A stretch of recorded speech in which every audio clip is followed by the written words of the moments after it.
¿Qué harías si tu hogar ocultara el secreto más oscuro de tu comunidad? Si el suelo bajo tus pies guardara las voces de los que nunca pudieron hablar. Antes de continuar, quiero que pienses en la decisión más difícil que has tenido que tomar por tu familia. Cuéntamelo en los comentarios. Me gustaría saber hasta dónde estás dispuesto a llegar por quienes amas. Y si estas historias de valentía te conmueven, suscríbete al canal, porque el final de este viaje te sorprenderá de una forma que nunca imaginaste. Él se mudó a la casa que nadie quería, y el suelo reveló lo que todos intentaron esconder. ¿Puedes imaginar sentirte tan desesperado como para aceptar vivir en un lugar que todos juran está maldito?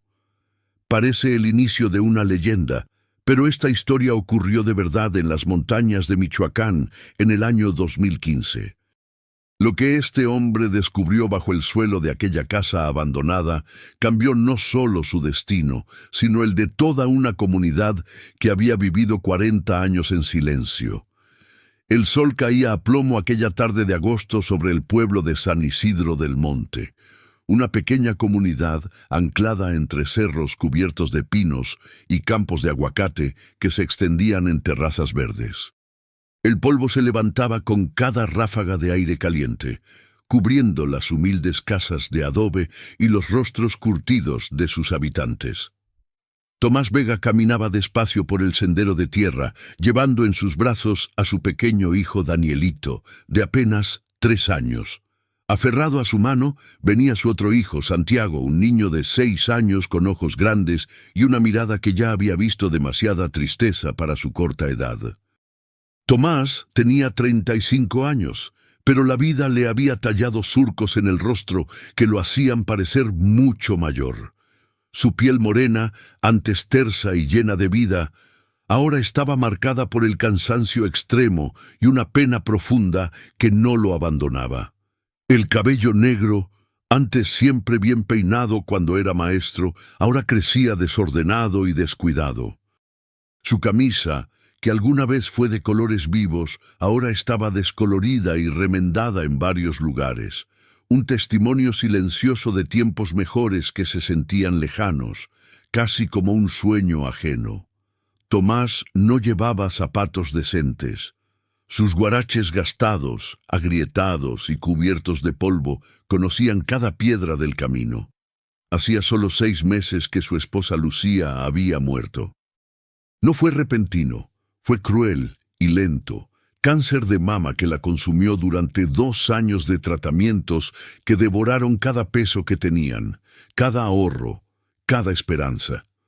Lucía se había ido en diciembre, dejando a Tomás con 2 niños pequeños y un océano de deudas médicas.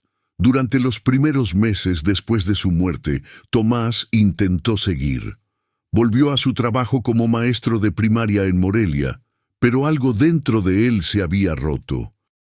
No podía pararse frente a sus alumnos sin que se le quebrara la voz. No podía ver a los niños de la edad de Santiago sin pensar en sus propios hijos que ahora no tenían madre. Los ataques de pánico comenzaron en marzo, luego la incapacidad de dormir, de comer, de funcionar. La escuela fue comprensiva al principio, le dieron licencia, le ofrecieron ayuda psicológica, pero un maestro que no puede enseñar no puede quedarse. En mayo le pidieron que renunciara. Lo hizo sin protestar, demasiado agotado para pelear, demasiado perdido en su dolor para pensar en el futuro. ¿Qué futuro? El futuro era un concepto que había muerto junto con Lucía. Las deudas llegaron como buitres. Los prestamistas a los que había recurrido en la desesperación de los últimos meses de Lucía ahora querían su dinero. El departamento donde habían vivido en Morelia no era suyo, era rentado. El dueño, don Arturo, un hombre de negocios con varios inmuebles, había sido paciente durante los meses del duelo. Pero la paciencia tiene límites cuando la renta lleva 4 meses sin pagarse y hay una lista de personas esperando ese departamento. La notificación de desalojo llegó en un sobre amarillo que Tomás abrió con manos temblorosas mientras Santiago lo miraba con esos ojos grandes que parecían entender demasiado. «Papá, ¿vamos a tener que irnos?», preguntó el niño con una vocecita que partía el alma. Tomás lo abrazó, incapaz de responder, sintiendo el peso de su fracaso como padre aplastándolo. No tenía familia. Sus padres habían muerto en un accidente cuando él tenía 20 años. Era hijo único. Lucía tampoco tenía a nadie cercano. Sus padres vivían en el norte y la relación era distante. Tomás y Lucía habían sido dos almas solas que se encontraron y construyeron su propia familia. Y ahora esa familia estaba rota, y él no sabía cómo componerla con solo sus manos temblorosas y su corazón destrozado. Durante los días siguientes, Tomás peregrinó de puerta en Morelia, ofreciendo su trabajo a cambio de un rincón donde él y sus hijos pudieran dormir. Pero las respuestas eran siempre las mismas. La economía estaba difícil. Un hombre solo con 2 niños pequeños era una carga que nadie estaba dispuesto a asumir. Los niños necesitan cuidado, necesitan comida, necesitan atención. ¿Quién iba a cuidarlos mientras él trabajaba? ¿Qué garantía tenía de que podría mantener un empleo con su historial reciente? Algunas personas le ofrecían un taco o un poco de dinero, mirándolo con una lástima que hería más que el rechazo directo, pero nadie le abrió su hogar. Sentía las miradas clavadas en su espalda mientras caminaba por las calles con sus hijos. Oía los susurros que se apagaban cuando él pasaba. Pobre hombre, quedó viudo tan joven. Esos niños, qué tristeza. Pero nadie hacía nada más allá de murmurar con pasión vacía. El fin de semana del desalojo llegó como una sentencia. Tomás tuvo que recoger sus pocas pertenencias, ropa de sus hijos, algunas ollas, la cobija tejida que Lucía había hecho cuando estaba embarazada de Santiago, fotografías familiares que no podía dejar atrás. Todo cabía en 2 maletas viejas y 3 cajas de cartón. Se sentó en la banqueta fuera del edificio, con Danielito durmiendo en su regazo, y Santiago sentado a su lado, mirando pasar los coches con una seriedad impropia de sus 6 años. Y Tomás se preguntó si el albergue municipal sería su próximo hogar, si sus hijos crecerían sin techo propio, si había fallado tan completamente como padre que ya no había redención posible. Fue entonces cuando recibió la llamada. Era su viejo amigo de la universidad, Javier, quien ahora vivía en San Isidro del Monte, trabajando como veterinario. Javier había escuchado de su situación a través de conocidos mutuos. «Tomás, hermano», le dijo Javier por teléfono, su voz llena de preocupación genuina. «Escuché lo que pasó. Lo de Lucía, lo del trabajo, todo. Mira, no tengo mucho espacio en mi casa, pero aquí en el pueblo hay una situación. Tal vez pueda ayudarte. ¿Puedes venir?» Tomás no tenía opciones. Con los últimos pesos que le quedaban, compró 3 boletos de autobús a San Isidro del Monte, un pueblo del que había oído hablar, pero que nunca había visitado. El viaje duró 4 horas a través de carreteras sinuosas que subían y bajaban por las montañas. Santiago vomitó 2 veces por el mareo. Danielito lloró casi todo el camino. Tomás lo sostuvo contra su pecho, murmurándoles que todo iba a estar bien, una mentira que se sentía áspera en su lengua. Cuando llegaron a San Isidro del Monte al atardecer, Javier los recogió en su vieja camioneta.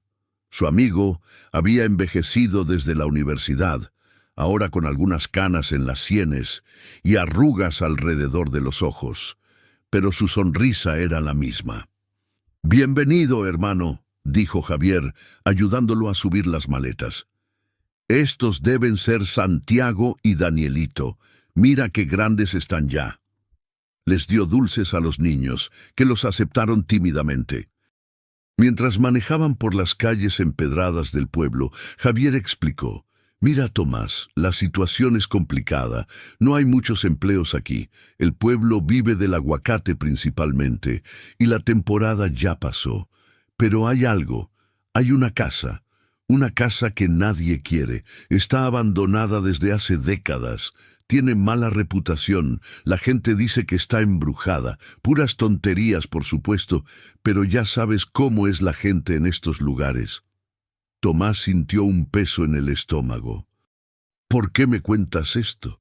Porque el dueño de la mayoría de las tierras aquí, don Genaro Villarreal, está dispuesto a prácticamente regalar esa casa. 150,000 pesos. Es una fracción de lo que vale. Sé que no tienes ese dinero ahora, pero yo podría prestarte algo, y tal vez podríamos encontrar una forma de que trabajaras para pagarla poco a poco.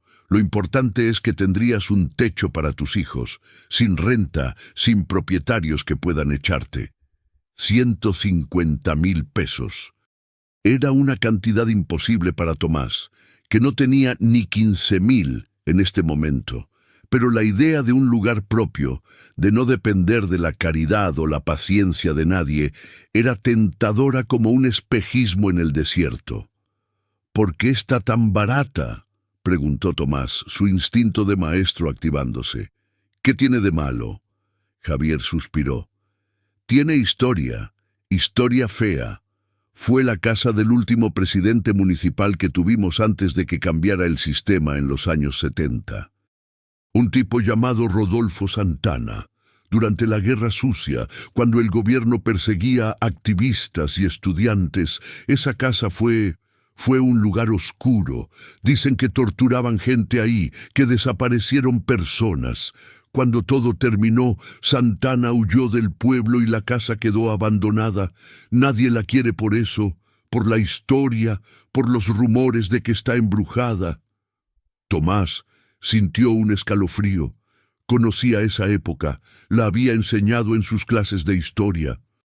Los años 70, cuando México vivió su propia versión de las dictaduras latinoamericanas, desapariciones, torturas, fosas clandestinas, verdades que aún hoy se seguían desenterrando. «Quiero verla», dijo finalmente. Si iba a considerar meter a sus hijos en una casa con esa historia, al menos necesitaba verla primero. Javier asintió y desvió la camioneta hacia un camino de tierra que subía hacia las afueras del pueblo. Mientras subían la colina, Tomás podía ver San Isidro del Monte completo abajo, un pueblo pequeño y pintoresco, con su iglesia blanca en el centro, las casas agrupadas alrededor de calles empedradas, las huertas de aguacate extendiéndose hacia el valle. Era hermoso, en contraste terrible con la historia oscura que Javier acababa de contarle. «Allá está», señaló Javier, apuntando hacia una construcción solitaria que se alzaba contra el cielo anaranjado del atardecer. La casa del alcalde, como la llamaban en el pueblo, era una estructura de 2 plantas construida completamente de adobe, con gruesos muros del color de la tierra rojiza. El techo, de tejas de barro algunas rotas o desplazadas, se veía irregular pero resistente. Las ventanas, grandes y con marcos de madera pintados de un azul descolorido, estaban cerradas con postigos que colgaban torcidos. Un portal amplio con columnas de madera sostenía un corredor que rodeaba el frente de la casa. Javier tenía las llaves. La puerta principal, de madera maciza con herrajes de hierro forjado, protestó con un gemido largo cuando la empujó. Entraron en una sala amplia y oscura. La luz que se filtraba creaba rayos polvorientos que iluminaban un interior desolado, pero curiosamente intacto. Había muebles cubiertos con sábanas grises por el polvo, un reloj de pared detenido, retratos descoloridos de personas con ropas de otra época que miraban con ojos severos. El piso era de madera, tablones anchos que crujían bajo sus pies. Santiago se aferró a la pierna de Tomás. «Papá, esta casa da miedo», susurró. Danielito, en los brazos de su padre, escondió su carita en el cuello de Tomás. Solo está vieja y polvorienta, dijo Tomás, tratando de sonar más confiado de lo que se sentía. Con un poco de limpieza va a estar muy bien. Javier los guió por la casa. La cocina tenía piso de losetas de barro cocido en tonos rojos y cafés. Había un fogón de leña viejo pero que parecía funcional y una estufa de gas de los años 60. El agua viene de un pozo propio, explicó Javier. No depende del sistema municipal, es agua limpia de manantial. Subieron por escaleras de madera a la segunda planta. Había 3 recámaras, todas espaciosas con techos altos.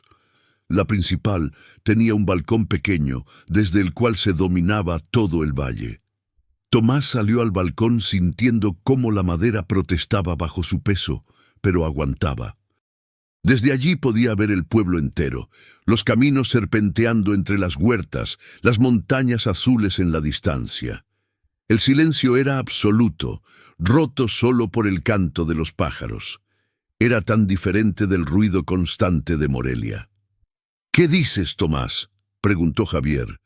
«No es un palacio, necesita trabajo, pero es sólida, y el precio es justo porque nadie más la quiere». Tomás pensó en sus opciones. Podía intentar volver a Morelia, buscar un albergue, mendigar más puertas. O podía intentar aquí, en este pueblo desconocido, en esta casa con historia oscura, pero con paredes gruesas y espacio suficiente para sus hijos.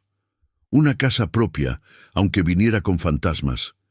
Pero no tenía el dinero. Ni siquiera tenía la mitad.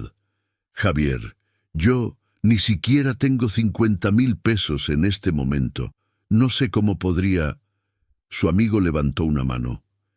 «Mira, hermano, he hablado con don Genaro. Él necesita a alguien que trabaje en el mantenimiento de sus huertas de aguacate. Es trabajo duro, pero paga algo. Si aceptas trabajar para él, te descuenta de la casa poco a poco. Y yo te puedo prestar algo para el enganche inicial. Te va a tomar tiempo, tal vez 1 año o 2 de trabajo, pero la casa sería tuya, y mientras tanto tienes donde vivir con tus hijos». Era una oferta increíble, demasiado buena para ser verdad. Y Tomás, que había enseñado suficiente historia como para saber que las ofertas demasiado buenas siempre tienen letra pequeña, dudó. ¿Por qué haría eso por mí? Don Genaro no me conoce. Javier se rascó la cabeza, incómodo. «Mira, la verdad es que don Genaro quiere que alguien ocupe esta casa. Le molesta que esté abandonada. Dice que atrae vagabundos y drogadictos. Además, políticamente no le conviene tener este lugar vacío. Hay grupos de derechos humanos que han estado preguntando sobre propiedades de la época. Si hay alguien viviendo aquí ilegalmente, es más difícil que vengan a investigar». ¿Entiendes? Tomás entendió perfectamente. Don Genaro quería a alguien desesperado, alguien que no hiciera preguntas incómodas, alguien que ocupara el espacio y mantuviera alejados a los curiosos. Y Tomás, con 2 niños hambrientos y sin alternativas, era el candidato perfecto, pero tenía opción realmente. Miró a sus hijos. Santiago exploraba cautelosamente una de las recámaras, abriendo un viejo armario con curiosidad infantil. Danielito se había quedado dormido en sus brazos, exhausto del viaje. Estos niños necesitaban un hogar, necesitaban estabilidad, necesitaban un padre que pudiera proveer aunque sea lo básico. «Está bien», dijo Tomás finalmente. «Acepto. Dile a don Genaro que tiene un trato». Javier sonrió, aliviado. «Esa es la actitud, hermano. Vas a ver que todo va a salir bien». 2 días después, Tomás firmó papeles en la notaría del pueblo. Javier le prestó 30,000 pesos para el enganche inicial. El resto se iría descontando de su salario trabajando en las huertas de don Genaro. Era un salario bajo, apenas suficiente para comida después del descuento. Pero era algo. Don Genaro Villarreal resultó ser un hombre corpulento de unos 60 años, con bigote espeso y una mirada dura que calculaba el valor de las personas como calculaba el valor de sus cosechas. Cuando Tomás lo conoció en su oficina, apenas lo miró. «Así que tú eres el maestro viudo», dijo sin ceremonias mientras revisaba los papeles. «Javier me contó tu situación. Lamento lo de tu esposa. Pero aquí no hay espacio para sentimentalismos. El trabajo en la huerta es duro. Tienes que estar a las 6 de la mañana. Si faltas sin razón, te descuento doble. Si no rindes, te reemplazo y te quedas debiendo el préstamo. ¿Entendido?» Tomás apretó los dientes. «Entendido. ¿Y los niños?» Don Genaro lo miró por primera vez directamente. «¿A quién los va a cuidar mientras trabajas? Yo me las arreglaré. Santiago ya tiene edad para la primaria. Danielito, encontraré a alguien que me ayude». Don Genaro resopló. «El pueblo no es muy generoso con los forasteros. Pero haz lo que puedas. Solo asegúrate de que eso no interfiera con tu trabajo». Esa noche, Tomás y sus hijos durmieron por primera vez en la casa del alcalde. No tenían camas todavía, así que extendieron cobijas en el piso de la recámara principal. Los niños se durmieron rápido, exhaustos. Tomás se quedó despierto mirando el techo, escuchando los sonidos de la casa vieja, la madera crujiendo, el viento silbando entre las tejas, algo que podía ser ratones, o tal vez solo su imaginación corriendo por los muros. Pensó en Lucía, siempre pensaba en Lucía. ¿Qué diría ella si pudiera verlo ahora, viviendo en una casa que nadie quería, trabajando por un salario de miseria, sus hijos durmiendo en el suelo? ¿Se sentiría orgullosa de que al menos estaba intentando? ¿O se sentiría decepcionada de que había caído tan bajo? «Lo siento», susurró hacia la oscuridad. «Perdóname por no ser más fuerte. Perdóname por no poder darles más».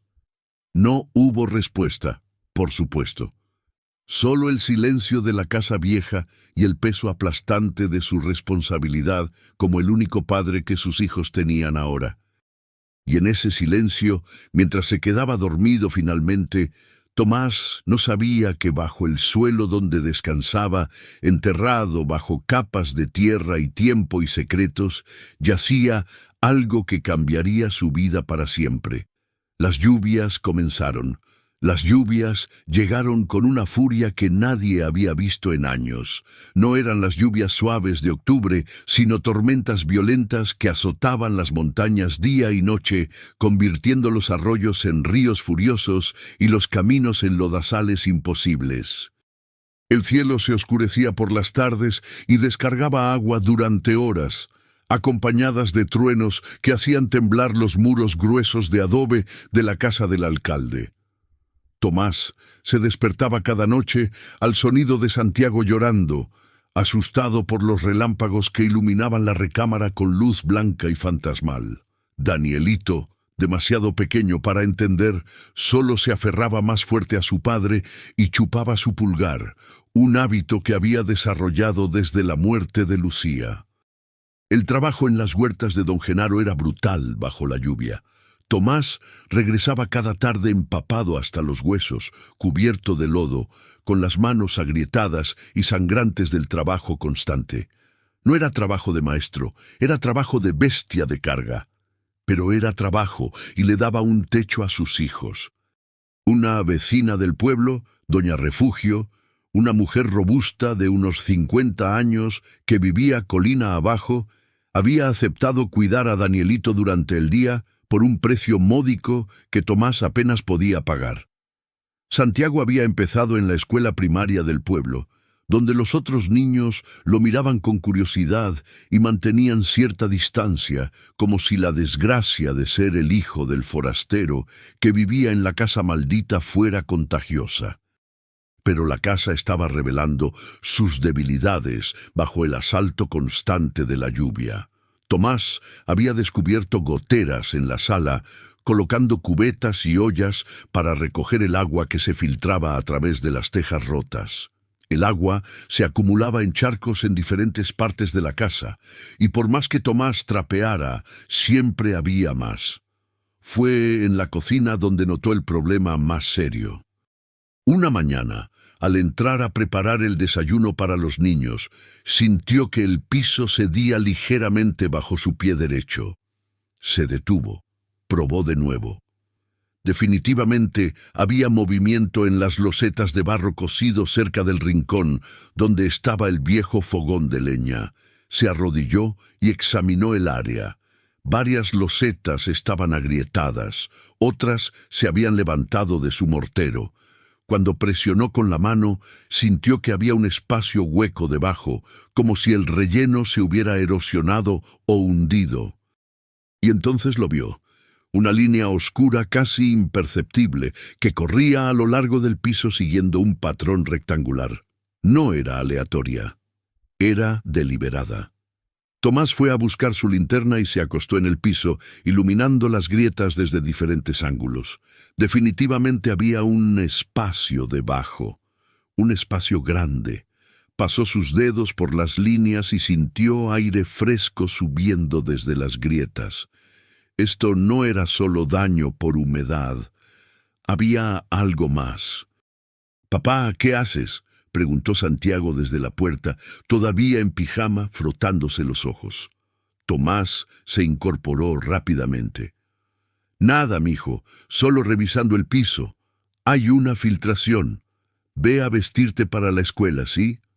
Pero durante todo ese día, mientras trabajaba bajo la lluvia en la huerta, levantando cajas pesadas de aguacates, Tomás no pudo dejar de pensar en ese espacio bajo el piso. ¿Qué era? ¿Un sótano viejo? ¿Una cisterna abandonada? ¿O algo más? Recordó lo que Javier le había contado sobre la casa. Durante los años 70, este lugar había sido un centro de detención clandestino. Aquí habían torturado personas. Aquí habían desaparecido vidas. ¿Sería posible que hubiera algo enterrado? Evidencia, restos. El pensamiento lo persiguió todo el día y lo mantuvo despierto esa noche. A las 2 de la madrugada, con los niños dormidos profundamente en su recámara, Tomás bajó a la cocina con su linterna y un martillo que había comprado en la ferretería. No podía seguir sin saber. Con cuidado de hacer el menor ruido posible, comenzó a levantar las losetas sueltas una por una. Debajo había una capa de arena y cal, el lecho tradicional. Pero cuando removió la arena con sus manos, encontró madera. Tablones de madera oscura, húmeda, dispuestos deliberadamente. No era el suelo de tierra que debería haber. Era una cubierta, un piso falso. El corazón de Tomás latía tan fuerte que podía oírlo en sus oídos. Con el martillo golpeó suavemente uno de los tablones. El sonido hueco confirmó que había un espacio significativo debajo. Insertó la garra del martillo entre 2 tablones y empujó. La madera, debilitada por décadas de humedad, cedió con un crujido sordo.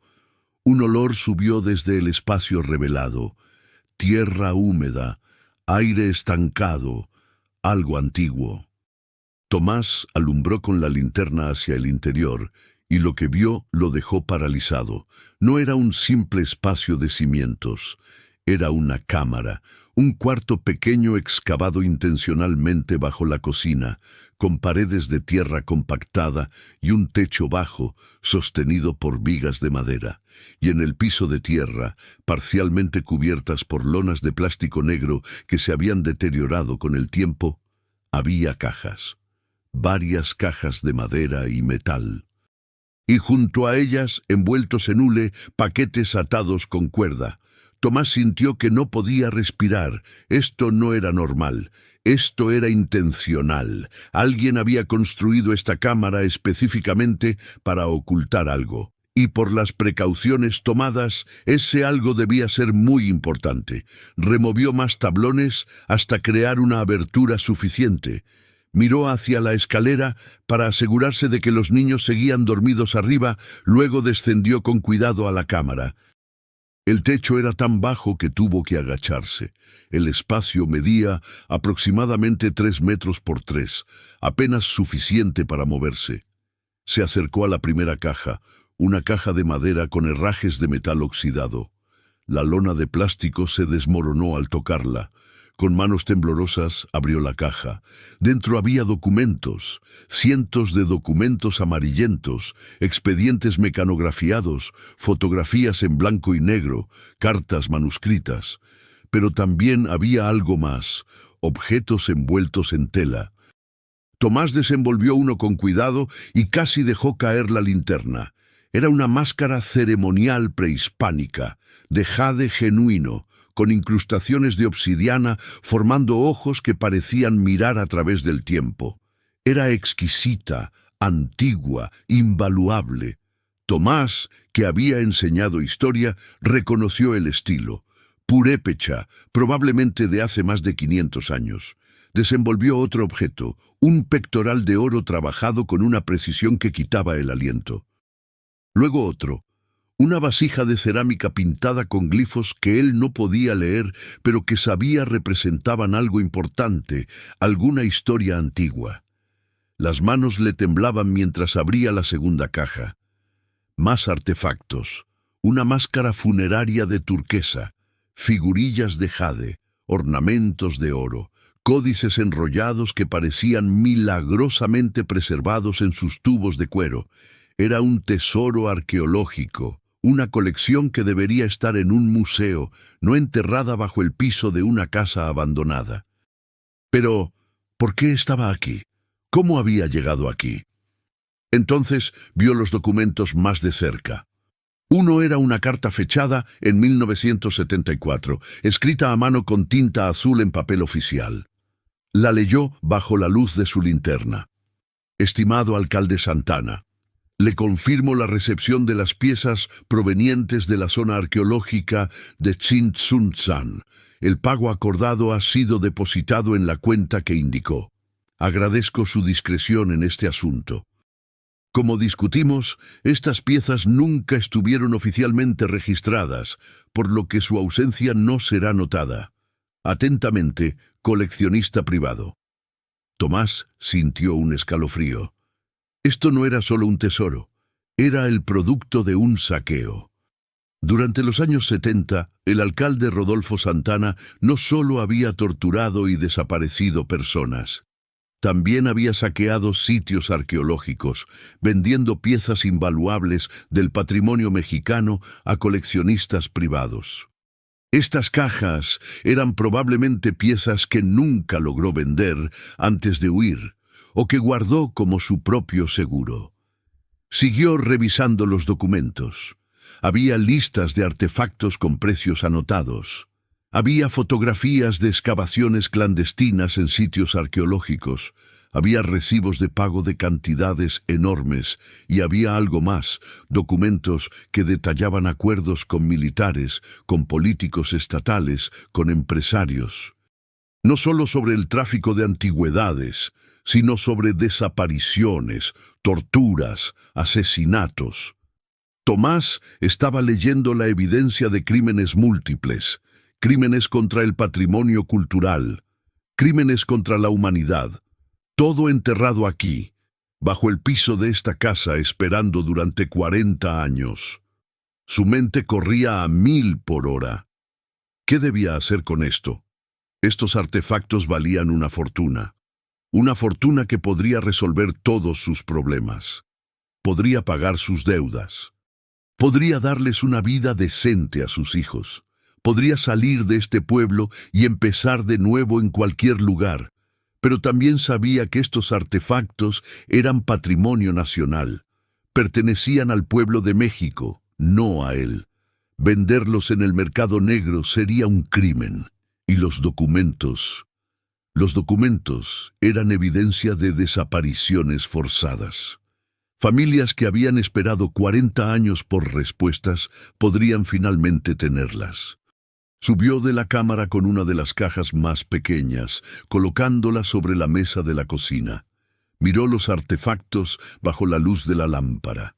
Eran hermosos, eran valiosos, eran la solución a todos sus problemas, y eran robados. No durmió nada el resto de esa noche. Se quedó sentado en la cocina, mirando la caja, sintiendo el peso de una decisión que no había buscado, pero que ahora no podía evitar. Cuando Santiago bajó por la mañana, listo para la escuela, vio a su padre sentado en la misma posición, con los ojos rojos y una expresión que el niño no entendía. «Papá, ¿estás enfermo?»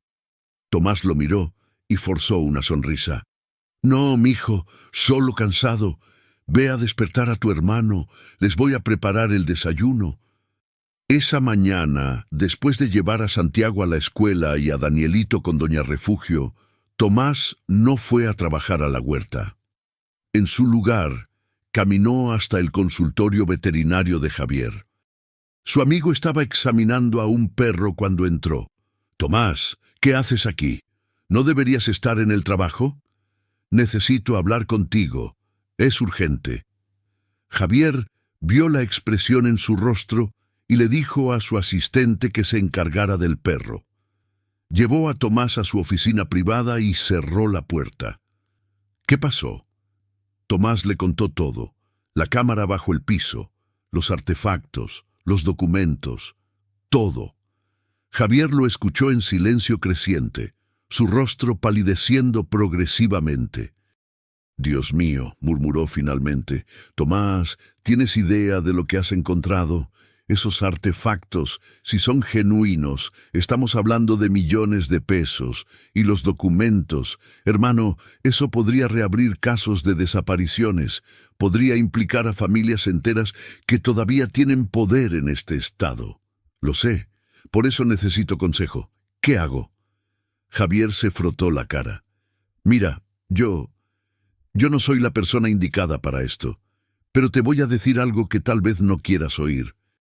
Don Genaro es primo segundo de Rodolfo Santana, el alcalde que huyó. Son familia, no directa, pero familia al fin, y don Genaro es quien prácticamente te regaló esa casa». Tomás sintió como si le hubieran arrojado agua fría. «¿Qué estás diciendo?» «Estoy diciendo que tal vez don Genaro sabía o sospechaba que había algo en esa casa, y tal vez por eso te la vendió tan barata. Porque necesitaba a alguien desesperado, alguien sin conexiones en el pueblo, alguien que, si encontraba algo, no sabría qué hacer con ello, o alguien que podría ser fácilmente convencido de quedarse callado». Tomás sintió náuseas. Había sido usado desde el principio. «Entonces, ¿qué hago? No puedo simplemente quedarme callado. Esos documentos hablan de personas desaparecidas, de familias que merecen respuestas». Javier suspiró profundamente. «Mira, te voy a dar dos opciones, y ambas son peligrosas. Opción 1, contactas al INAH, al Instituto de Antropología y a la Fiscalía Especializada en Desapariciones. Entregas todo, haces lo correcto, pero vas a enfurecer a gente muy poderosa. Don Genaro va a venir por ti, otros también. Tu vida y la de tus hijos podría estar en peligro». Y la opción 2, vendes los artefactos en el mercado negro. Conozco gente que conoce gente. Podrías sacar fácil 5 o 6 millones de pesos. Tomas a tus hijos y desapareces. Nueva ciudad, nueva vida, nueva identidad. Quemas los documentos comprometedores y nadie sabe nunca que existieron. Las dos opciones flotaron en el aire entre ellos como veneno. «No puedo hacer eso», dijo Tomás finalmente. «No puedo vender patrimonio nacional, no puedo quemar evidencia de crímenes, no puedo traicionar así a esas familias que esperan respuestas». «Entonces prepárate para una guerra», dijo Javier sombríamente. «Porque eso es lo que va a pasar». Tomás salió del consultorio sintiéndose peor que cuando entró. Caminó sin rumbo por el pueblo, sus pensamientos girando en círculos imposibles. Pasó frente a la iglesia, donde una anciana barría los escalones. Ella lo miró con curiosidad. «Buenos días, joven. ¿Está perdido?» «Buenos días, señora. No, solo pensando». La anciana bajó su escoba y lo estudió con ojos penetrantes. «Usted es el que vive en la casa del alcalde, ¿verdad? El maestro viudo con los 2 niños». «Sí, señora». Ella asintió lentamente. Me llamo Elodia. Soy la sacristana de esta iglesia desde hace 50 años. He visto muchas cosas en este pueblo, joven, muchas cosas que la gente prefiere olvidar. Bajó la voz. Dicen que ha estado removiendo el piso de esa casa, que encontró algo.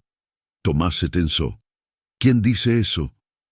El pueblo tiene ojos en todas partes y lenguas que se mueven más rápido que el viento. Doña Elodia se acercó más. Mi sobrino desapareció en 1976. Tenía 20 años. Era estudiante. Un día fue a esa casa, llamado por el alcalde para una conversación. Nunca volvió. Se llamaba Miguel Ángel Torres. Tomás sintió un nudo en la garganta. Lo siento mucho, señora. Los ojos de la anciana se llenaron de lágrimas. He esperado 40 años por saber qué le pasó. 40 años preguntándome si sufrió, dónde está enterrado, si hay algo de él que pueda enterrar con dignidad. Tomó la mano de Tomás con sus manos arrugadas y fuertes. Si encontró algo en esa casa, algo que pueda darles paz a las familias como la mía, por favor, joven, no lo esconda. No deje que el miedo lo silencie como nos silenció a todos nosotros durante tanto tiempo. Tomás sintió lágrimas calientes corriendo por sus mejillas. No sé si puedo, señora. Tengo hijos. Si hago lo correcto, podrían hacerme daño. Podrían hacerles daño a ellos. Doña Elodia asintió con comprensión. Es una decisión terrible la que enfrenta. Pero le voy a decir algo que aprendí en mis 75 años. Los niños aprenden más de lo que hacemos que de lo que decimos. Si les enseña a sus hijos que el miedo es más fuerte que la verdad, eso es lo que serán. Pero si les enseña que hacer lo correcto vale la pena incluso cuando es difícil, eso es lo que llevarán en sus corazones para siempre. Esa tarde, cuando Tomás recogió a Santiago de la escuela y a Danielito de casa de Doña Refugio, don Genaro lo estaba esperando frente a la casa del alcalde. Estaba de pie junto a su camioneta negra, con los brazos cruzados y una expresión que no prometía nada bueno. «Profesor Vega», dijo sin saludar, «me dijeron que no fue a trabajar hoy. Eso es un problema». «Tuve una emergencia personal», respondió Tomás, poniendo a Danielito en el suelo, pero manteniendo a ambos niños cerca. «Una emergencia». Don Genaro escupió en el suelo. «También me dijeron que ha estado haciendo excavaciones en la cocina, que rompió el piso. Esa es mi propiedad hasta que termine de pagarla, profesor. No tiene derecho a dañarla». El piso estaba dañado por las lluvias. Solo estaba inspeccionando el alcance del daño. ¿Y qué encontró en su inspección? Los ojos de don Genaro eran como chips de hielo. Tomás sostuvo su mirada. Nada que le incumba. La tensión en el aire era tan espesa que se podía cortar. Finalmente, don Genaro sonrió, pero era una sonrisa sin calor. Mire, profesor, sé que su situación es difícil. Sé que tiene deudas, que tiene niños que alimentar. Por eso le hice una oferta tan generosa con esta casa. Pero las ofertas generosas vienen con expectativas. La expectativa de que usted sea discreto, de que no haga preguntas incómodas, de que no remueva cosas que están mejor dejadas en paz. Se acercó un paso. Si encontró algo en esa casa, algo viejo, algo que no le pertenece, lo inteligente sería olvidarlo. O mejor aún, dármelo a mí. Yo me encargaré de ello apropiadamente, y en agradecimiento por su discreción, podría perdonarle la deuda de la casa. Podría darle un trabajo mejor. Podría asegurarme de que sus hijos tengan todo lo que necesitan. Era la misma oferta que Javier había mencionado, solo que viniendo directamente de la fuente. Dinero y seguridad a cambio de silencio. ¿Y si digo que no?, preguntó Tomás. La sonrisa de don Genaro desapareció. Entonces diría que es usted un tonto que está poniendo en peligro a sus hijos por un sentido equivocado de moralidad. Se subió a su camioneta. Piénselo, profesor. Piénselo bien. Tiene hasta mañana para tomar la decisión correcta. La camioneta arrancó dejando una nube de polvo. Santiago tiró de la mano de su padre. «Papá, ese señor da miedo». Tomás levantó a su hijo y lo abrazó fuerte. «No te preocupes, mijo, todo va a estar bien». Pero mientras entraba en la casa con sus dos hijos, Tomás sabía que nada iba a estar bien. Había encontrado algo que no debía encontrar. Y ahora tenía que decidir si su conciencia valía más que la seguridad de sus hijos. Esa noche, después de acostar a los niños, Tomás bajó de nuevo a la cámara bajo la cocina. Se sentó en el piso de tierra, rodeado de artefactos robados y documentos de crímenes olvidados, y pensó en Lucía. Lucía, que siempre luchaba por lo correcto. Lucía, que trabajaba con familias de desaparecidos sin cobrar un peso. Lucía, que le enseñó que algunas cosas valen más que el dinero o la comodidad. Tomás sacó su teléfono y buscó el número del Instituto Nacional de Antropología e Historia. Su dedo se quedó sobre el botón de llamar. Una decisión. Tomás presionó el botón. El teléfono sonó 3 veces antes de que una voz femenina contestara. Instituto Nacional de Antropología e Historia. Buenas noches. ¿En qué puedo ayudarle? Durante los siguientes 20 minutos, Tomás explicó lo que había encontrado. La funcionaria, una arqueóloga de guardia llamada doctora Martínez, escuchó con creciente asombro. Cuando Tomás describió las piezas, particularmente la máscara de jade y el pectoral de oro, ella le pidió que esperara en línea. Regresó 2 minutos después con su supervisor. «Señor Vega», dijo el supervisor con voz tensa de emoción contenida, «si lo que describe es auténtico, estamos hablando de uno de los hallazgos más importantes de artefactos purépechas de las últimas décadas. Necesitamos que no toque nada más. Estaremos allí mañana por la mañana con un equipo completo. ¿Puede mantener el sitio seguro hasta entonces?» «Sí», respondió Tomás, sintiendo que acababa de cruzar un punto de no retorno. «Aquí los espero». También llamó a la Comisión Nacional de Búsqueda de Personas Desaparecidas y a un periodista de un periódico nacional cuyo nombre había visto en artículos sobre derechos humanos. Hizo todas las llamadas esa misma noche, mientras los niños dormían arriba, creando una red de información que sería imposible de silenciar. Si iba a hacer esto, lo haría bien. Lo haría de tal manera que don Genaro y cualquier otro no pudieran simplemente hacer desaparecer las evidencias o a él. No durmió nada. Se quedó sentado en la cocina con un cuchillo de cocina en la mano, vigilando las ventanas, esperando que don Genaro viniera a hacer cumplir sus amenazas. Pero la noche pasó en silencio, solo interrumpida por el golpeteo constante de la lluvia en el techo. Cuando amaneció, Tomás preparó el desayuno para sus hijos como si fuera un día normal. Santiago notó que su padre estaba distraído, pero el niño ya había aprendido a no hacer demasiadas preguntas. Danielito comía su avena felizmente, ajeno a que su mundo estaba a punto de cambiar para siempre. A las 8 de la mañana llegó la primera camioneta del INAH, luego otra y otra. Para las 9 había un equipo completo de arqueólogos, funcionarios del instituto y 2 agentes de la policía ministerial acordonando el área alrededor de la casa del alcalde.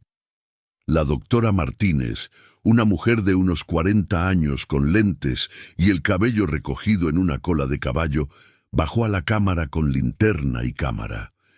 Cuando salió 10 minutos después, su rostro estaba pálido de asombro. «Señor Vega», dijo con voz temblorosa, esto es extraordinario. Hay piezas aquí que creíamos perdidas para siempre. El pectoral que describió estaba documentado en excavaciones de 1960 y desapareció del registro en 1973. La máscara de jade es de calidad ceremonial, Probablemente perteneció a un gobernante purépecha de alto rango, y los códices. Se le quebró la voz. Si están en el estado de conservación que parecen estar, son irreemplazables. ¿Cuánto valen?, preguntó Tomás, necesitando saber lo que estaba renunciando. La doctora Martínez lo miró directamente. En el mercado negro fácilmente 10 o 15 millones de pesos. Pero para México, para nuestra historia, para entender nuestro pasado purépecha, no tienen precio. Literalmente no tienen precio. 10 o 15 millones de pesos. Tomás sintió que le faltaba el aire. Había renunciado a 10 o 15 millones de pesos. Dinero que podría haber cambiado la vida de sus hijos para siempre. Universidad pagada. Casa propia. Nunca más preocuparse por dinero. La doctora Martínez puso una mano en su hombro. Hizo lo correcto, señor Vega. Sé que no se siente así ahora, pero lo hizo. Estos artefactos pertenecen al pueblo de México y las familias de los desaparecidos. Las familias merecen saber la verdad. Para media mañana, el pueblo entero sabía lo que estaba pasando. La gente se agrupaba en la calle, mirando las camionetas oficiales, los arqueólogos subiendo y bajando de la casa con cajas catalogadas. Los rumores volaban como pájaros asustados. Encontró un tesoro. Son cosas robadas de los antiguos. Hay evidencia de los desaparecidos de los 70. Don Genaro está furioso. Van a cerrar el pueblo. Don Genaro llegó al mediodía, su camioneta negra abriéndose paso entre la multitud. Bajó con el rostro rojo de furia, pero se detuvo cuando vio a los agentes ministeriales. «¿Qué significa esto?», rugió. «Esta es propiedad privada». Uno de los agentes, un hombre alto con bigote, se acercó mostrando su placa. «Esta es ahora una escena de crimen, señor. Crimen contra el patrimonio cultural y posible evidencia de desapariciones forzadas. Nadie entra o sale sin autorización oficial. Pero yo soy el dueño de esta propiedad». Don Genaro estaba prácticamente escupiendo. «Bueno, técnicamente es del señor Vega aquí presente. Él tiene un contrato de compra». Don Genaro se giró hacia Tomás, que estaba parado en el portal con Santiago aferrado a su pierna. La mirada que le dirigió era de puro odio. «Tú», escupió la palabra como veneno, «tú, desgraciado malagradecido, te di una oportunidad, te di un hogar, y así me pagas, destruyendo a familias enteras con tus excavaciones, trayendo vergüenza al pueblo». «No traje vergüenza», respondió Tomás con voz más firme de lo que se sentía. «La vergüenza ya estaba aquí, solo la saqué a la luz. Vas a arrepentirte de esto», siseó don Genaro. «Tú y tus bastardos van a arrepentirse». El agente ministerial se interpuso. «Señor Villarreal, eso sonó como una amenaza. Le sugiero que se retire antes de que tenga que arrestarlo por intimidación de testigo». Don Genaro escupió en el suelo, cerca de los pies de Tomás, y se fue, pero no antes de gritar a la multitud: «Todos los que trabajan para mí, escúchenme bien. Este hombre nos ha traicionado al pueblo. Cualquiera que lo ayude, cualquiera que le venda algo, cualquiera que hable con él, se queda sin trabajo». «Entendido». Un murmullo recorrió la multitud. Tomás vio caras conocidas mirando hacia otro lado. Vio miedo en los ojos de las personas que dependían de don Genaro para sobrevivir. En un pueblo pequeño donde un hombre controlaba la mayoría de los trabajos, su palabra era ley. Pero entonces pasó algo que Tomás no esperaba. Doña Elodia salió de entre la multitud. La anciana caminó despacio pero con determinación hasta pararse junto a Tomás en el portal. «Don Genaro», dijo con voz clara que resonó en el silencio, «usted no habla por este pueblo, no habla por mí, no habla por las familias que hemos esperado 40 años, por saber qué pasó con nuestros hijos, nuestros hermanos, nuestros esposos». Levantó su bastón hacia él. «Este hombre joven ha hecho lo que ninguno de nosotros tuvo el valor de hacer, ha dicho la verdad, y yo me paro con él.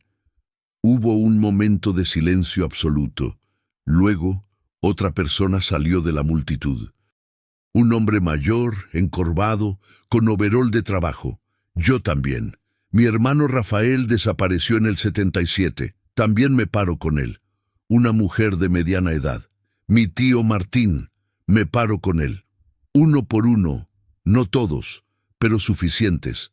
Personas salieron de la multitud y se pararon en solidaridad. No eran la mayoría. Muchos se fueron en silencio, temerosos de las consecuencias. Pero los que se quedaron, los que se pararon junto a Tomás, lo hicieron con la dignidad de quienes finalmente podían hablar después de 4 décadas de silencio forzado. Don Genaro miró a todos con desprecio. «Tontos, todos ustedes son tontos, ya verán. Ya verán lo que pasa cuando se meten con cosas que no entienden». Se fue en su camioneta, pero sus palabras quedaron flotando en el aire como una maldición. Los siguientes días fueron un torbellino. El equipo del INAH trabajó sin parar, catalogando cada pieza, fotografiando, documentando. Los documentos sobre las desapariciones fueron entregados a la Comisión Nacional de Búsqueda. Un fiscal especializado llegó desde Morelia para revisar la evidencia. El periodista que Tomás había llamado publicó un artículo en primera plana. Tesoro arqueológico y evidencia de desapariciones hallados en casa de exalcalde. La historia se volvió nacional. Crews de televisión llegaron al pueblo. San Isidro del Monte, que había sido un punto invisible en el mapa, de repente estaba en todos los noticieros. Pero la atención también trajo consecuencias. La tienda de abarrotes se negó a venderle a Tomás. El dueño, que trabajaba tierras rentadas a don Genaro, lo echó con un simple «No hay nada para usted aquí». Tuvo que viajar a un pueblo vecino a 2 horas de distancia para comprar comida. Alguien pintó la palabra «traidor» en letras rojas en la puerta de su casa.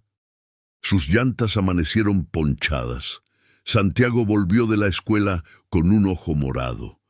Los otros niños, repitiendo lo que escuchaban en sus casas, lo habían golpeado llamándolo hijo de un traidor. Tomás fue a quejarse con la directora, pero ella lo recibió con frialdad. «Señor Vega, tal vez sería mejor para su hijo si lo cambiara de escuela. La situación aquí se ha vuelto complicada». «¿Complicada?». Tomás sintió la rabia subiendo por su garganta. ¿Complicada porque mi hijo está siendo golpeado por decir la verdad? ¿O complicada porque ustedes tienen miedo de don Genaro?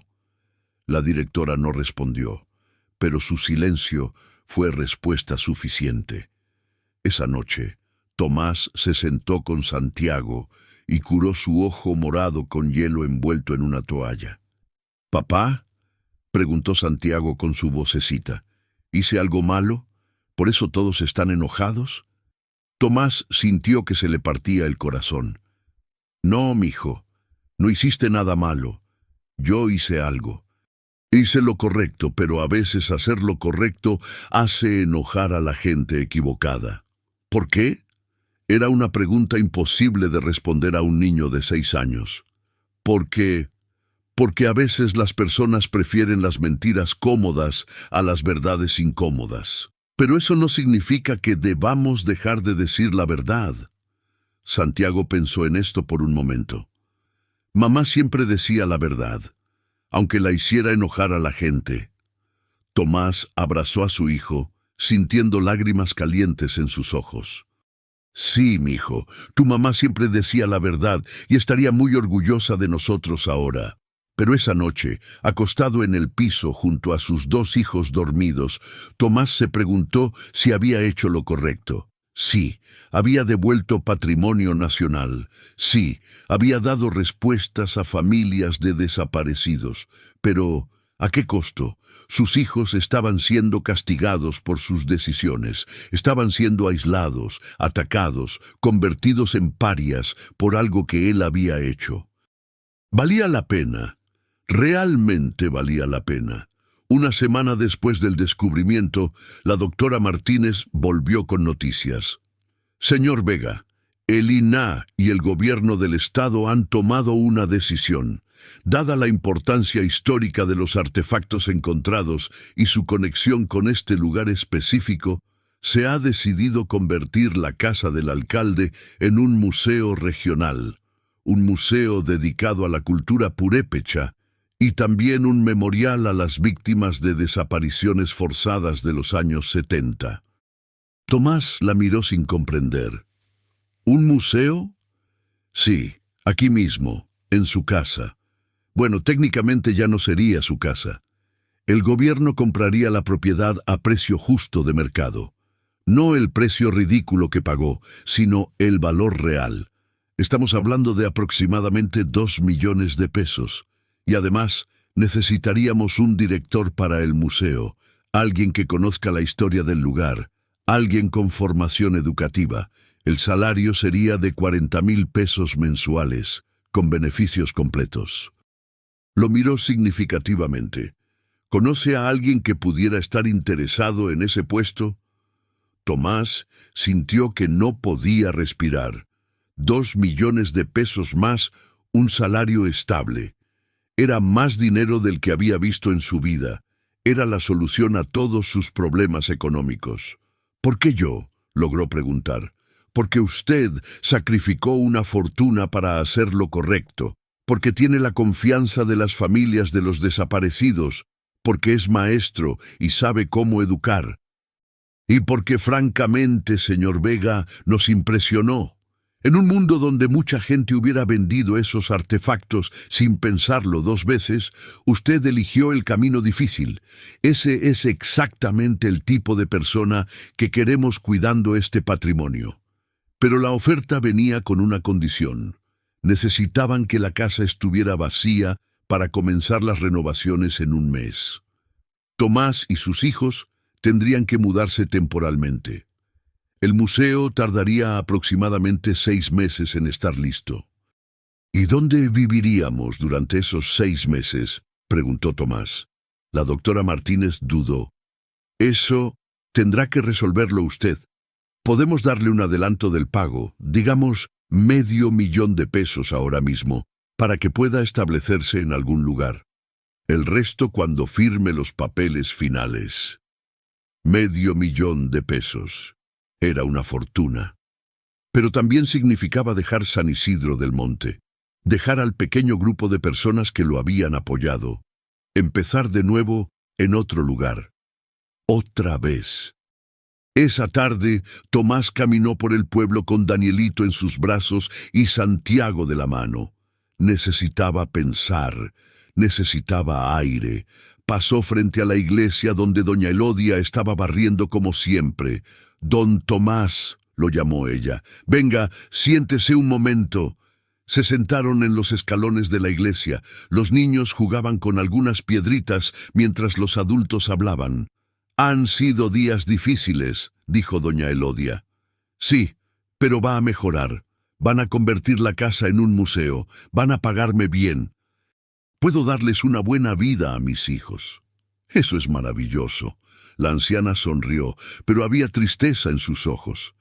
¿Y se quedará aquí, en San Isidro? Tomás no había pensado en eso como una opción real. «No lo sé. El pueblo... Muchos me odian ahora. Mis hijos están sufriendo. Tal vez sea mejor empezar en otro lugar». Doña Elodia asintió lentamente. «Entiendo. Es su decisión. Pero déjeme contarle algo. Hoy temprano vino un equipo de antropólogos forenses. Siguiendo información de los documentos que encontró, fueron a la sierra, a un lugar que nadie había revisado en 40 años. Se le quebró la voz.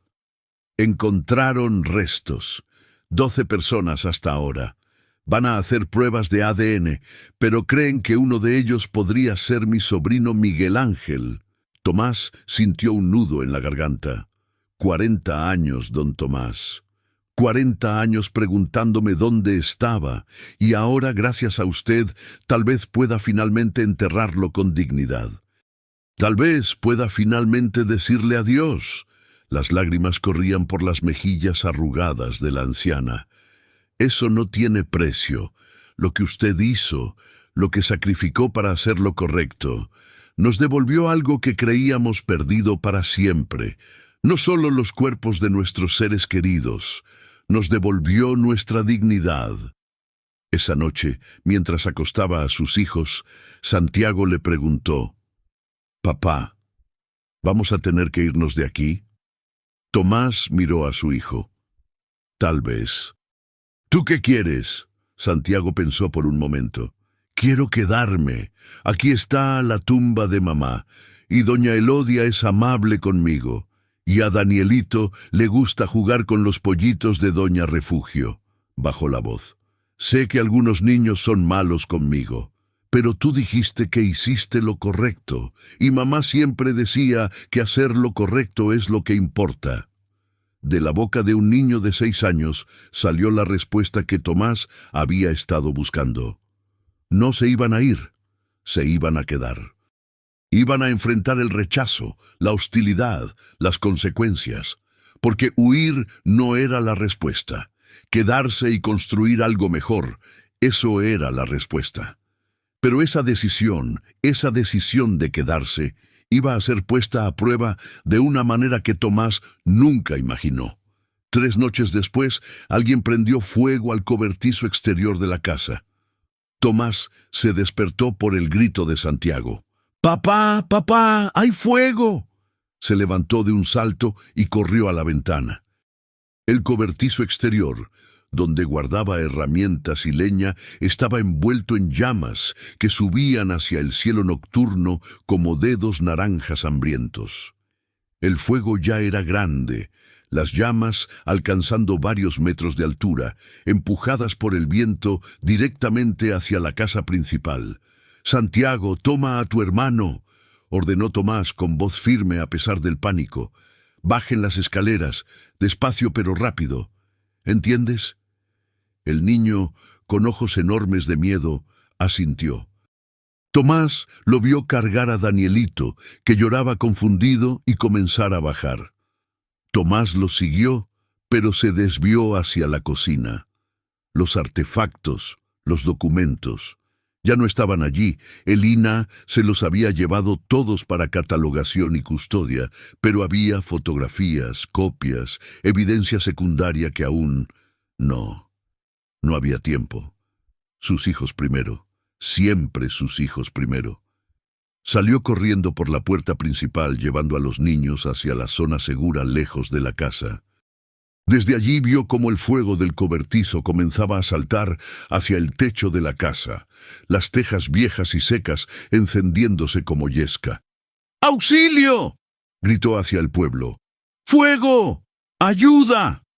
Vio luces encendiéndose en las casas colina abajo, figuras saliendo a sus portales, pero nadie se movía, nadie venía. Se quedaban allí, mirando, dejando que la casa ardiera. Don Genaro había cumplido su amenaza. Había aislado a Tomás tan completamente que incluso en una emergencia nadie vendría a ayudarlo. Tomás sintió una desesperación absoluta. Iba a perder la casa, iba a perder todo, y no había nada que pudiera hacer excepto quedarse allí con sus 2 hijos llorando, viendo cómo las llamas devoraban lo único que tenían. Pero entonces escuchó un motor, una camioneta vieja subiendo por el camino a toda velocidad. Era Javier, su amigo, con cubetas y una manguera en la parte trasera. «Tomás, ¿dónde está el pozo?». «Allá atrás». Javier comenzó a conectar la manguera mientras Tomás corría a ayudarlo. El agua comenzó a fluir, pero no era suficiente. El fuego era demasiado grande. Entonces llegó otra camioneta. Era doña Refugio y su esposo Severino, con más cubetas. Luego otra persona, y otra. No era el pueblo entero, pero era suficiente. Las personas que habían estado con él desde el principio, las familias de los desaparecidos, aquellos cuya lealtad no podía ser comprada por don Genaro. Formaron una cadena, desde el pozo hasta la casa, pasando cubetas de mano en mano. Javier dirigía la manguera hacia las llamas más altas. El fuego rugía su resistencia, pero lentamente, muy lentamente, comenzaron a ganar terreno. Tomó casi 3 horas. Cuando los primeros rayos del sol comenzaron a iluminar el valle, el fuego finalmente estaba apagado. El cobertizo era cenizas completas. Una sección del techo de la casa había colapsado. Las paredes estaban negras de humo, pero la estructura principal había sobrevivido. Las gruesas paredes de adobe habían resistido. Todos estaban cubiertos de hollín, exhaustos, tosiendo por el humo, pero estaban allí. Se habían quedado. Doña Elodia, que había llegado cerca del final con agua y toallas húmedas para los que luchaban contra el fuego, se acercó a Tomás. «Esto no fue un accidente», dijo simplemente. «Lo sé. Va a volver a intentarlo. Don Genaro no se va a detener hasta que te vayas o hasta que...» «Lo sé», repitió Tomás, mirando a sus hijos que dormían en el asiento trasero de la camioneta de Javier, exhaustos del trauma. «Pero no nos vamos a ir». Al día siguiente, Tomás fue a la policía municipal a denunciar el incendio intencional. El comandante, un hombre de unos 50 años con uniforme impecable y una mirada que no se comprometía con nada, escuchó su reporte con expresión aburrida. «¿Tiene pruebas de que fue intencional, señor Vega?» El fuego empezó simultáneamente en 3 puntos diferentes del cobertizo. Encontré restos de una botella que olía a gasolina. ¿Vio a alguien? No, pero... Sin testigos, sin evidencia concreta, no hay mucho que podamos hacer. Pudo haber sido un accidente, una chispa, un cigarro mal apagado. Comandante, ¿usted sabe quién está detrás de esto? El comandante se reclinó en su silla, su expresión endureciéndose. Lo que sé, señor Vega, es que usted ha causado muchos problemas en este pueblo desde que llegó. Ha alterado la paz. Ha traído atención no deseada. Ha puesto en contra a vecinos que vivían en armonía. Tal vez el problema no es quien prendió el fuego. Tal vez el problema es usted. Tomás salió de la estación de policía sintiendo náuseas. No había justicia aquí, no al nivel local. Don Genaro controlaba demasiado, pero lo que don Genaro no controlaba era la atención nacional que el caso había atraído. Esa misma tarde llegó una periodista de un noticiero nacional de televisión. No era cualquier reportera, era Carmen Aristegui, una de las periodistas más respetadas y temidas del país, conocida por sus investigaciones de corrupción gubernamental. «Señor Vega», dijo con voz firme mientras su camarógrafo filmaba, «me llegaron informes de que su casa fue incendiada intencionalmente anoche después de que usted denunciara hallazgos de desapariciones forzadas. ¿Es correcto?» Tomás le contó todo. En cámara, sin filtros. Habló de don Genaro, de las amenazas, del aislamiento, del incendio, de la policía que se negaba a investigar. Habló de las familias de desaparecidos que finalmente tenían respuestas después de 40 años. Habló de los artefactos arqueológicos que casi se vendieron en el mercado negro, pero que ahora serían patrimonio de todos los mexicanos. Cuando la entrevista salió al aire esa noche en el noticiero de máxima audiencia, todo cambió. Para la mañana siguiente había policía ministerial del Estado en San Isidro del Monte, no la policía municipal corrupta. Había fiscales especiales, había órdenes de investigación. Don Genaro fue llamado a declarar formalmente sobre su relación con Rodolfo Santana y sobre su conocimiento de los materiales enterrados en la propiedad. La presión mediática era demasiada. No podían simplemente hacer desaparecer a Tomás como habrían hecho en los años 70.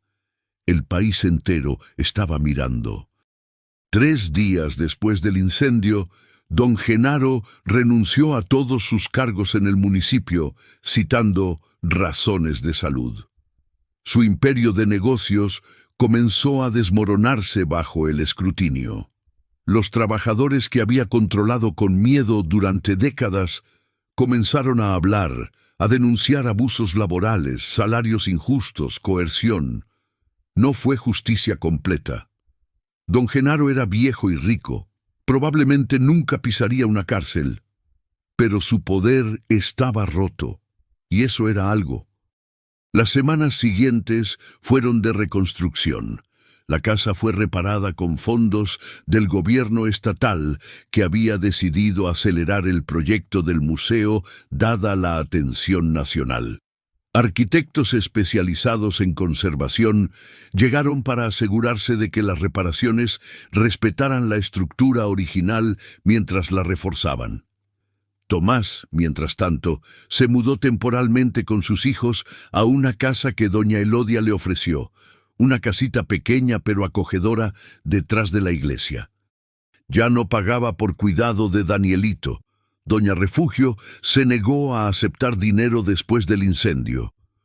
«Usted hizo más por nosotros de lo que el dinero puede pagar», dijo simplemente.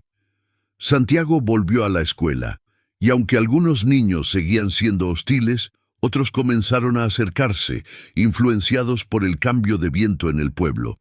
La directora, viendo la atención mediática, de repente se volvió muy protectora del hijo del héroe local, como algunos periódicos habían llamado a Tomás. Tomás no se sentía como un héroe, se sentía como un hombre cansado que había hecho lo que tenía que hacer y que de alguna manera había sobrevivido. Los antropólogos forenses continuaron su trabajo en las montañas. Encontraron un total de 18 cuerpos. Mediante pruebas de ADN, comparaciones dentales y objetos personales, lograron identificar a 14 de ellos. Uno era Miguel Ángel Torres, el sobrino de doña Elodia. El día del entierro de Miguel Ángel, 40 años después de su desaparición, todo el pueblo se detuvo. La iglesia estaba llena. Doña Elodia, vestida de negro, caminó detrás del ataúd con la dignidad de quien finalmente puede poner su dolor a descansar. En su funeral, ella habló. «Mi sobrino era un joven bueno que soñaba con un México mejor. Lo mataron por ese sueño, pero su muerte no fue en vano, porque ahora sabemos la verdad. Ahora podemos recordarlo apropiadamente». Y eso, esa pequeña victoria sobre el olvido, es todo lo que una vieja como yo puede pedir. 6 meses después de aquel día que Tomás levantó por primera vez las losetas del piso de la cocina, el Museo Regional Purépecha y Memorial de las Víctimas de Desaparición Forzada de San Isidro del Monte abrió sus puertas oficialmente. La casa del alcalde había sido transformada. Las paredes de adobe estaban reforzadas y pintadas de blanco. El techo era nuevo, con tejas tradicionales. Las ventanas habían sido restauradas, pero lo más impresionante era el interior. La planta baja albergaba la colección de artefactos purépechas, las máscaras de jade, los pectorales de oro, las vasijas ceremoniales, todo exhibido en vitrinas de vidrio con iluminación profesional y explicaciones detalladas en español, purépecha e inglés. Los códices estaban en una sala con temperatura controlada, sus páginas antiguas finalmente accesibles para investigadores y público. La planta alta era el memorial. En las paredes colgaban fotografías ampliadas de los desaparecidos, 18 rostros jóvenes que miraban con esperanza hacia un futuro que nunca llegó. Cada foto tenía una placa con nombre, edad, profesión, fecha de desaparición, y cuando fue posible, fecha de identificación de sus restos. Había una sala de audio donde los visitantes podían escuchar testimonios grabados de familiares. Había una sala de documentos donde, con advertencias apropiadas de contenido sensible, se podían ver copias de los expedientes encontrados. Y en el centro de todo, en una vitrina especial, estaba el reloj de bolsillo que Tomás había encontrado aquella primera noche en la cámara, el reloj que había pertenecido a Miguel Ángel Torres. Estaba acompañado de una nota escrita a mano por doña Elodia. Este reloj se detuvo a las 11:40 de una noche de abril de 1976. Durante 40 años, el tiempo se detuvo para mi familia también, pero ahora, gracias a la valentía de un hombre que eligió la verdad sobre la comodidad, el tiempo puede seguir adelante. Podemos recordar sin el peso de no saber. Podemos llorar con la dignidad de la verdad. Ese es el regalo más grande que alguien nos pudo dar. El día de la inauguración, cientos de personas vinieron, familias de desaparecidos de todo Michoacán y estados vecinos, funcionarios del gobierno estatal, arqueólogos y académicos, periodistas, y la gente simple de San Isidro del Monte, muchos de los cuales entraban con curiosidad temerosa a un lugar que habían evitado durante décadas. Tomás, vestido con su mejor ropa, que Javier le había prestado porque todavía no tenía suficiente dinero para comprar un traje, fue presentado como el director fundador del museo. En su discurso de inauguración, breve porque la emoción le cerraba la garganta, dijo: «No soy un héroe. Soy un maestro viudo con 2 hijos, que tuvo que elegir entre lo fácil y lo correcto. Si hubiera sido más fuerte, más valiente, habría elegido lo correcto sin dudar. Pero dudé mucho, porque tenía hambre, porque mis hijos tenían hambre, porque el dinero que esos artefactos valían en el mercado negro podría haber resuelto todos nuestros problemas». Hizo una pausa, mirando a sus hijos que estaban en primera fila con doña Elodia. Santiago lo miraba con ojos orgullosos. Danielito jugaba con un carrito de juguete ajeno a la importancia del momento. Pero entonces recordé a mi esposa Lucía. Ella siempre decía que somos lo que hacemos cuando nadie nos obliga a hacer lo correcto. Somos lo que elegimos cuando ambas opciones están disponibles, y elegí esto. Señaló las vitrinas a su alrededor. Elegí que estos artefactos volvieran a su pueblo. Elegí que estas familias tuvieran respuestas. No porque fuera fácil, no porque me hiciera sentir bien, sino porque era lo correcto. Y espero que algún día mis hijos puedan mirar atrás y entender por qué su padre eligió la verdad difícil sobre la mentira cómoda. Después de la ceremonia, mientras la gente recorría el museo, Tomás se encontró parado solo en la cocina restaurada, donde todo había comenzado. El piso de losetas había sido reemplazado, pero había una placa en la pared que decía: «En este lugar, bajo el suelo, fueron descubiertos 147 artefactos arqueológicos y documentación de desapariciones forzadas, escondidos durante 40 años». Sintió una presencia a su lado. Era doña Elodia. «¿Cómo se siente?», preguntó la anciana. Tomás pensó en la pregunta. Cansado, triste por todo lo que se perdió, enojado porque tomó tanto tiempo, pero también siento paz. Por primera vez desde que murió Lucía, siento que estoy donde debo estar, haciendo lo que debo hacer. Doña Elodia asintió. Su esposa estaría orgullosa. Y sus hijos están aprendiendo la lección más importante que un padre puede enseñar: que el carácter no se mide en los días fáciles, sino en las decisiones difíciles.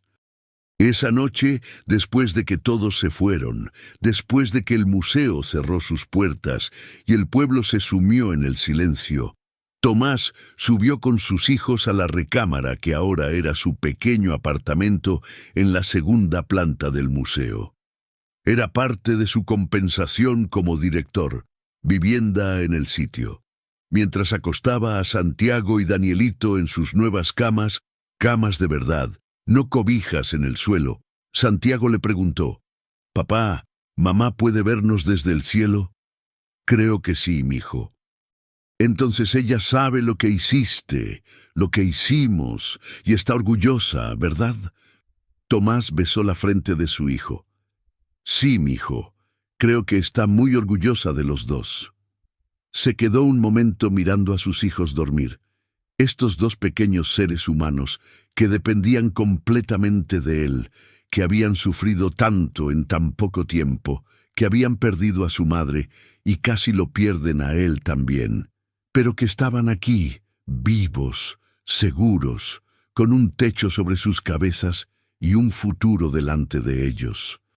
Tomás caminó al balcón que ahora tenía vista hacia el valle iluminado por la luna. San Isidro del Monte se extendía abajo, las luces de las casas parpadeando como estrellas terrestres. Ya no era el pueblo que lo había rechazado cuando llegó. Era su hogar ahora, complicado, imperfecto, lleno de historia dolorosa. Pero su hogar. Sacó su teléfono y abrió la foto de Lucía que siempre llevaba, la de ella en la marcha sosteniendo el cartel. Sonrió mirándola. Lo hicimos, amor. Susurró hacia la foto. No sé si lo hicimos bien, pero lo intentamos, y creo que eso es suficiente. Y en el silencio de la noche michoacana, con el viento susurrando entre los pinos y las estrellas brillando sobre su cabeza, Tomás sintió algo que no había sentido en mucho tiempo: esperanza. La historia de Tomás podría parecer extraordinaria, pero no lo es. Es simplemente la historia de un hombre ordinario que se enfrentó a una decisión extraordinaria. Y la verdad es que todos nosotros enfrentamos versiones de esa misma decisión todos los días. Tal vez no encontramos tesoros enterrados bajo el suelo de nuestra cocina. Tal vez no descubrimos evidencia de crímenes históricos. Pero todos enfrentamos momentos donde tenemos que elegir entre lo fácil y lo correcto, entre el beneficio personal y el bien común, entre el silencio cómodo y la verdad incómoda. ¿Qué harías tú si encontraras algo así? Si tuvieras en tus manos la solución a todos tus problemas económicos, pero a costa de traicionar un principio, si pudieras darles a tus hijos todo lo que necesitan, pero a cambio de tu silencio sobre una injusticia. La pregunta no es hipotética, es real, porque cada uno de nosotros tiene tesoros enterrados en nuestra vida. No son máscaras de jade ni documentos históricos. Son decisiones que hemos pospuesto, verdades que hemos evitado decir, injusticias que hemos presenciado pero ignorado porque era más fácil mirar hacia otro lado. Tomás llegó a San Isidro del Monte sin nada, sin casa, sin esperanza, sin propósito. Terminó encontrando las tres cosas, pero no de la manera que esperaba. No las encontró huyendo de su dolor, sino enfrentándolo. No las encontró buscando el camino fácil, sino eligiendo el difícil. No las encontró pensando solo en sí mismo, sino en algo más grande. Y esa es la lección que nos deja. Que nuestras vidas pueden tener significado incluso en medio del dolor más profundo. Que podemos honrar a quienes perdimos no solo llorándolos, sino viviendo de una manera que los hubiera enorgullecido. Que los momentos que nos definen no son cuando tenemos todo bajo control, sino cuando todo se está desmoronando y aún así elegimos hacer lo correcto. El suelo de la casa reveló lo que todos intentaron esconder.